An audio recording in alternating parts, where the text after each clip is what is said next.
Welcome to Instruction Discussion, our weekly look at the latest topics and trends in education affecting schools here on Long Island and schools around the world. Whether you're a teacher, parent, or student, listen for tips and strategies to help you navigate the educational landscape. There's a bell. It's time to start today's Instruction Discussion on the voice of Nassau Community College, 90.3 WHPC. Hello, I'm Kevin Boston Hill, and welcome to Instruction Discussion, where each week we will examine a recent trend or development in education and its impact on Long Island. When we think about colleges today, we mention things like graduation rates, job placement rates, and even how big their endowment is. Rarely do we consider things like how do colleges support students from a variety of backgrounds, or what opportunities are available to students who do not fit the typical mold that most colleges look for. Until now, Georgia State University has undergone a fundamental transformation and is a real-time experiment in social mobility.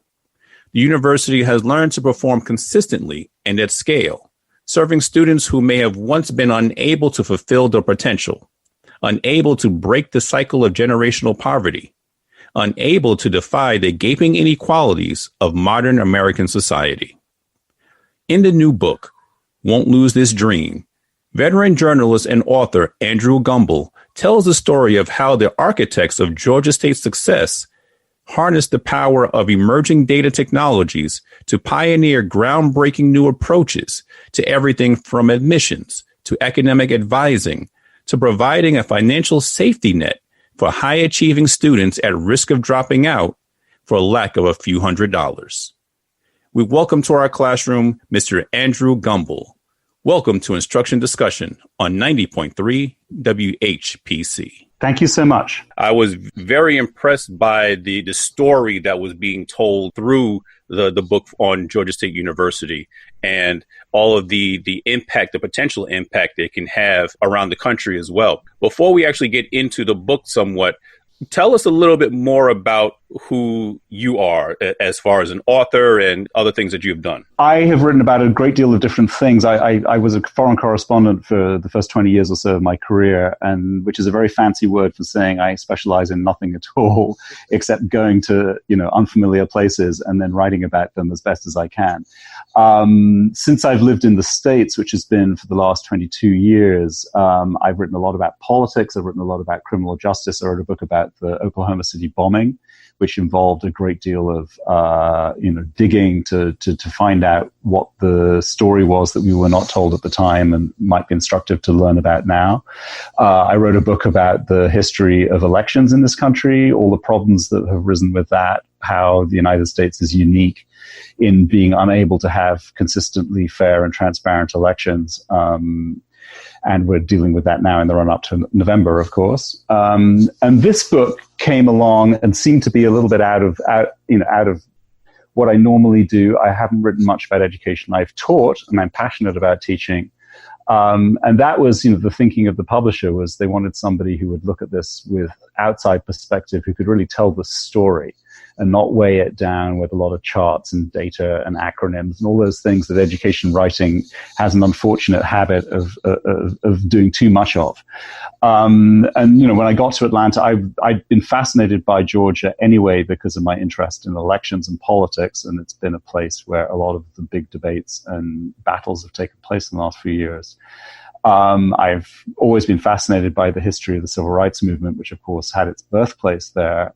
Mm-hmm. And here was an institution just a few blocks from the Ebenezer Baptist Church where Martin Luther King preached that really sort of seemed to fit into that legacy, that it understood this was a part of the world where African Americans in particular had not had the opportunity to fulfill their potential for decades, centuries really. And it was an institution that had itself been a segregated commuter school for business people in the law firms and the banks that used to be in downtown Atlanta. And now it's this thriving, diverse campus that is now a residential campus that graduates more African Americans than anywhere else in the country, in large part because of its size and its geographical location. all of that made me think, this is a fascinating world to explore, and it did not disappoint me. I feel like a lot of the themes that we're looking at in American society as a whole, not just about education, really you see them all playing out in downtown Atlanta, and playing out in a very positive way, which, with all the stress and anxiety that's around these days, it's a heartening thing to see an institution that is getting things right and is pushing society in a direction that, across the political spectrum, Republicans, Democrats, they all applaud what Georgia State is doing. So to have that positive framework at a time of, rather unsettling events of one kind or another was also something that I found tremendously appealing. So let me ask you this then, because we know that the book itself talks about the tremendous turnaround that Georgia State went through, and you gave us the history of it, and thank you for that. And it talks about this tremendous turnaround, and as far as the use of the different reforms that they implemented. But a lot of those reforms centered around, of course, putting the students' needs first. But isn't that really what every university does? So what makes Georgia State University so different, so special? Well, I had that exact question coming in. I did not grow up in this country. I wasn't educated in this country. So, it's a natural assumption, and I had it too, I think, that universities are interested in their students first and foremost. What I found is, even if that is nominally the case, what happens in too many cases, especially when you're looking at more vulnerable students because they come from economically challenging backgrounds, or they're the first in their family to go to college and they don't know how to navigate their way around, is that actually universities put a lot of obstacles in the way of their students. And that can make the difference between succeeding because you're bright enough and have enough promise, and failing, because, to take some of the craziest examples I came across, there's a hold on your registration because you owe $3 or $4 to the library and the library didn't think to tell you, or because you want to take physics and chemistry as your core classes towards a science degree, but they're both at 9 o'clock in the morning on a Tuesday, so you can't do them both in the same semester, which means you're delaying your time in college and your money is going to run out. These kinds of problems face students of all income levels, actually, but they hit hardest at the people who don't have the luxury of time and who don't have the familiarity with this kind of setting because their parents didn't go to college, and can easily feel, as many of them do when they arrive, that maybe they don't really belong here.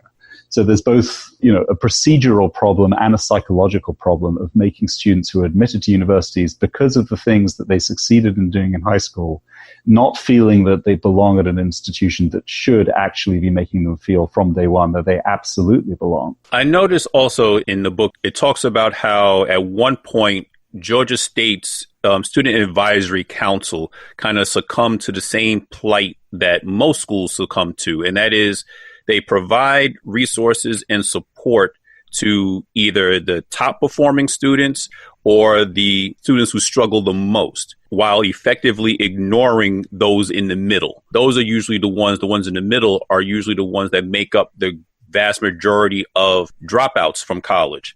How did GSU actually change this paradigm? Well, you're absolutely right. And you're also right to point out that Georgia State is far from unique in this respect. You have advisors, and not all universities have professional advisors. Some of them leave the job to faculty, which has its own, set of problems. Faculty often know their subject very well. They probably know their major very well.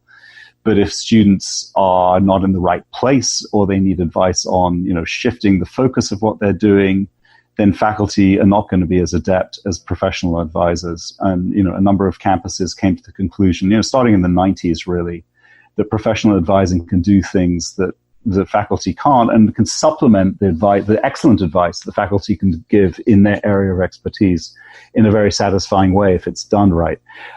So yes, students tend to come forward. If you have a reactive advising service, students come forward either if they're very diligent, high-achieving students who will do fine anyway, or if they are, on academic probation or in danger of being on academic probation, and they're panicked and saying, what can you do to help me? And most of those students, unfortunately, although there are notable exceptions, are probably going to fail anyway.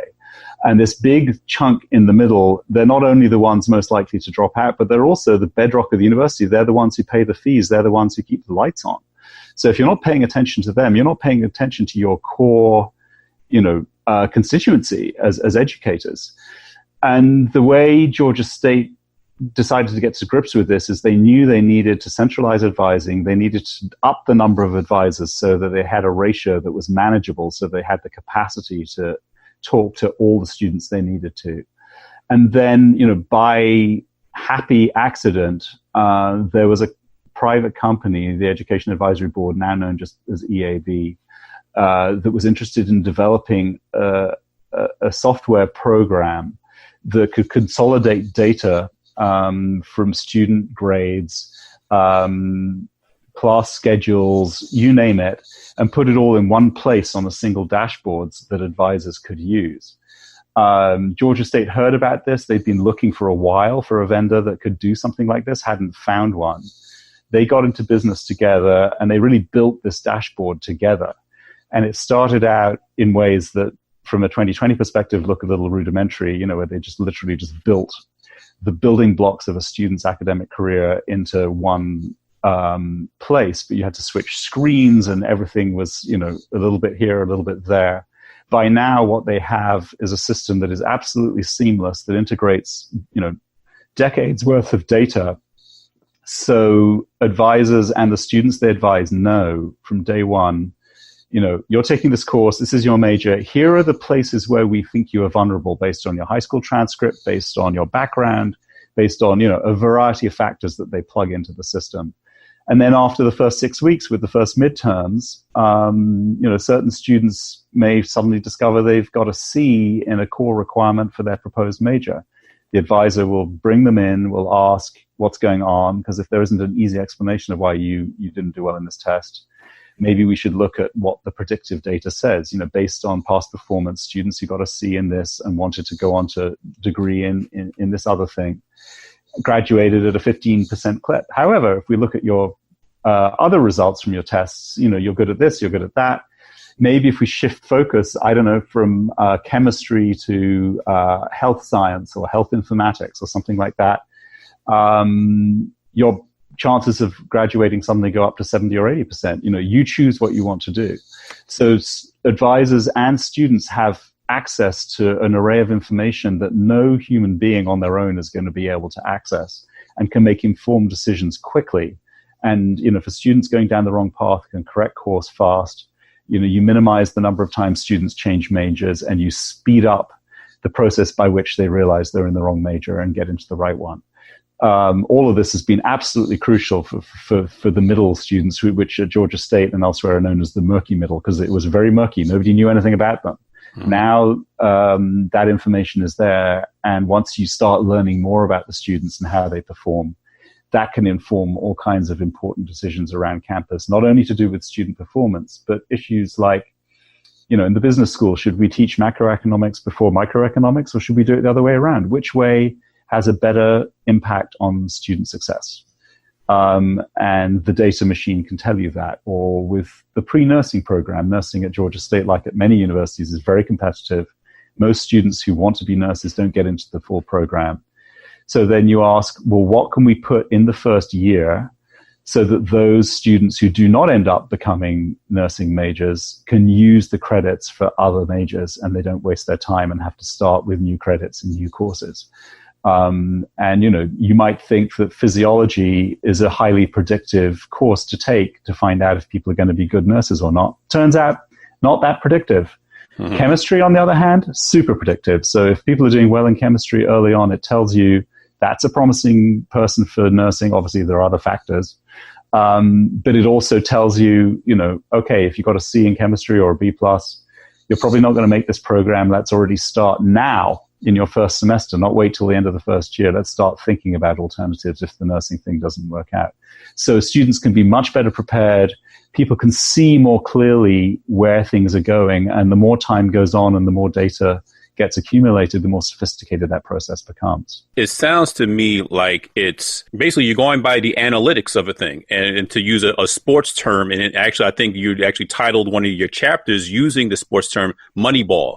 So if you think about how Moneyball is actually going to work on campus, and of course, for those who don't know, Moneyball was a term that was used by, I believe it was the Oakland A's baseball team, and how they were one of the first professional teams to use analytics on basically running their whole program, as far as from recruiting players and drafting players to which pitchers were going to pitch on a particular day. Doesn't that kind of take the personality or the personableness out of the equation? So if you become very big brother-ish in this kind of situation? Well, I think if the computer was making all the decisions, it would be, but that's not how it works. How it works is that you have the data, you have the information, and then the advisor sits down with the student and they have a conversation. And, it's fine to be labeled as an at-risk student if you're aware of it and you have a plan for dealing with it, and you personally feel, I want to be a pre-med student. I don't care that the predictive analytics says that my chances are going down. I feel confident I can overcome these obstacles, and I'm going to prove to you that I'm going to be part of that 15% that succeeds anyway, rather than the 85% that tends not to.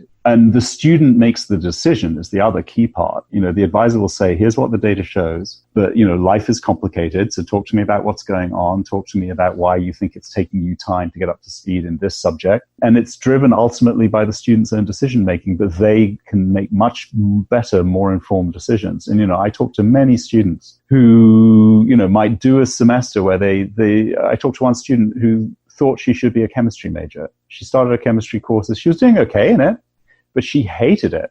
Mm-hmm. Miserable. She was commuting 60 miles each way from her mother's house. She was working, many hours in a supermarket to earn enough money to keep things together. And she was hating what she was doing. So she goes in to see an advisor. They sit down. They look at what else she's doing that she's good at. And she walks out of that advising session as a speech communications major. And suddenly she was no longer miserable and she turned into an incredibly successful student. But she drove the decisions about her own life. All the advisor did was to bring the data to her to help her make that decision. And, what she said was, Georgia State helped me figure out who I was. And that to me is an incredibly powerful line. And I do believe that's how they treat all the students there. It's about figuring out how to tap into your potential and make the most of it on your own terms. And we will give you the information that can help you with that. But it's not our decision, it's your decision. You are listening to Instruction Discussion on the voice of Nassau Community College, 90.3 WHPC. My name is Kevin Boston Hill, and our guest today is the author of the book, Won't Lose His Dream, Mr. Andrew Gumbel. Now, it's interesting that you bring that last point up, because there was a quote in the book that I think struck me, that was, the question is not, are students ready for college, but are we ready for them?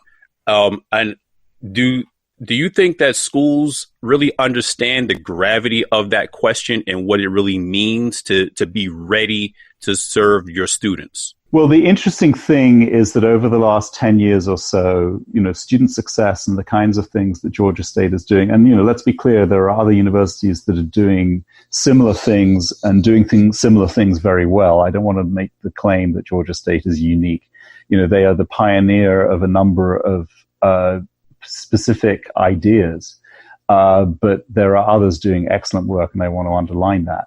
But, the person who came out with that line was an administrator from a university in California who was on a tour in Atlanta to find out what Georgia State was doing, because his institution, like hundreds of institutions literally around the country, they want to know what's going on in Atlanta, why it works, and how they can adapt it. So the willingness is 100% there. Somebody else I quote in the book said, student success went from something nobody was talking about to something everybody is talking about. Everybody is keenly aware that the trajectory they're on is not sustainable. The economy needs more graduates. Their institutions won't get the state funding to make them viable if they keep failing people at a 40 or a 50% clip. Things have to change. The question is how to make them change. And the part that I think, just as in baseball, you mentioned the baseball Moneyball thing. I think it's a good analogy. When it started in the early 2000s, it was the Oakland A's and no one else who was using this kind of data analytics in order to make decisions to give themselves a competitive advantage in the marketplace because they didn't have the money of the Yankees or the other big teams. The immediate reaction was to be poo-pooed by scouts, by team leaders who said, we know what we're doing. We've been doing this for years. Don't tell us that the computer can tell us something we can't see with our own eyes. Well, it turns out the computer could see things they can't see with their own eyes. They all came to realize it. And now in 2020, if you turn on the television and watch a baseball game, where they're assessing the catch probability of a play in the outfield, incredibly sophisticated stuff that everybody is doing as a matter of course. I think you're going to see a similar thing in higher education where it went from faculty members in particular saying, we know our subjects, we know our students, don't tell us how to do our jobs because we know our jobs and you don't, to this realization that actually the strengths of faculty and the ability of teachers in the classroom can actually be enhanced by this kind of data analysis. They can play to their strength. They don't have to have the dispiriting experience of failing out half of their classes. They can address problems as they arise because they have information on which to base that kind of intervention. Where things are difficult for other institutions is there is so much to do. You have to change your leadership structure. So administrators who understand how these programs work are able to make the case for them.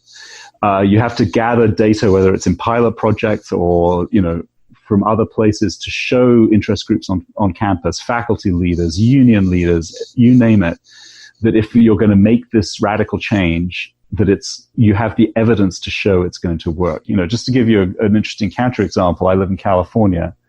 And the closest thing to the kind of university that Georgia State is the California State University system, which is different from the University of California, different from the community college system. They have a 3-tier system. So the CSUs, their chancellor wanted to change the first year curriculum to put it in line with what he believed to be the best interests of student success. Some of this work of taking some of the things out of the first year that maybe some students weren't going to be able to use to apply towards their majors and their degrees, to make the first year as useful as possible.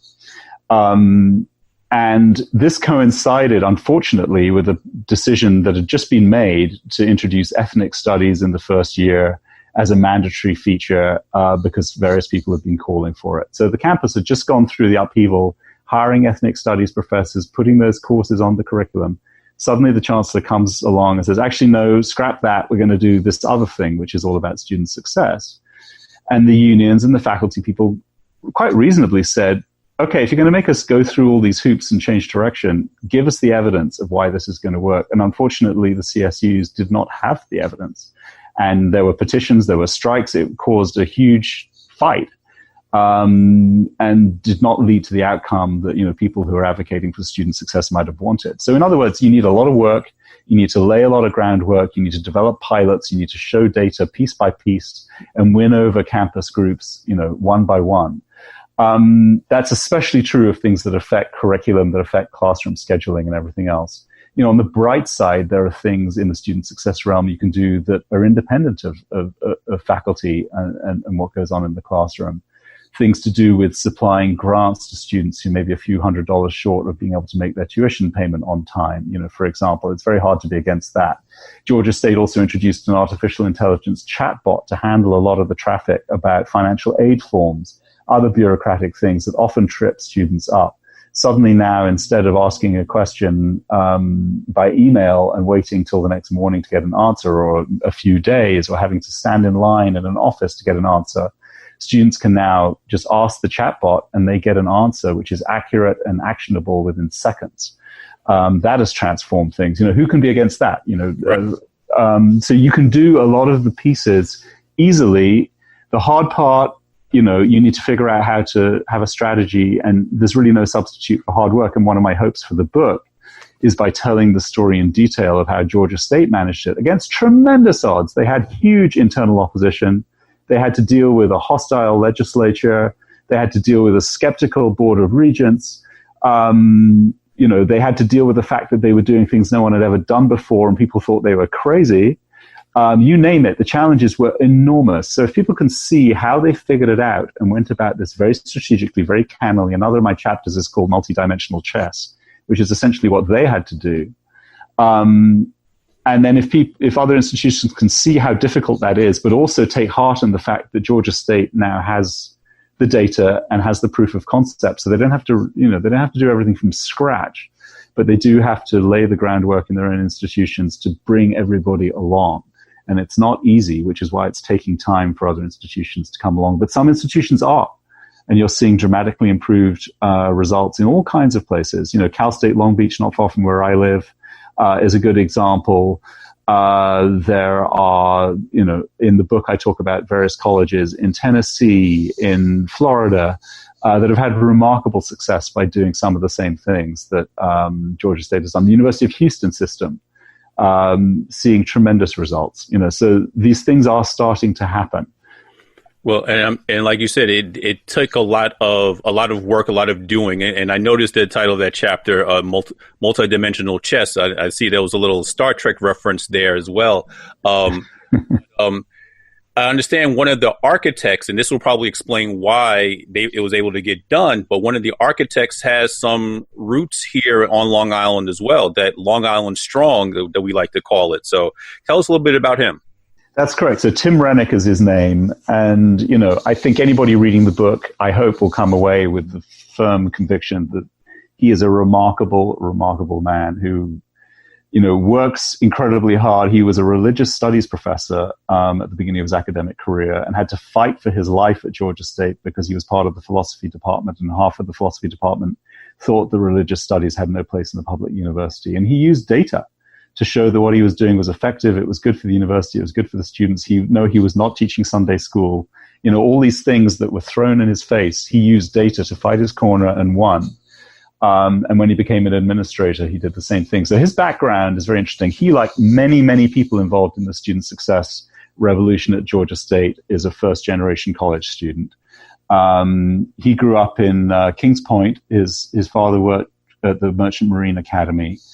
And, there's a great line in The Great Gatsby talking about the consoling proximity of millionaires. And, there he was on the North Shore of Long Island, near to those huge mansions. But his family was very modest, and he lived in a part of town that was where most of the African Americans in town lived. And those were his friends, essentially, growing up. He went to a high-performing high school, did incredibly well there. Did not feel he had a whole lot in common with his middle and upper middle class classmates.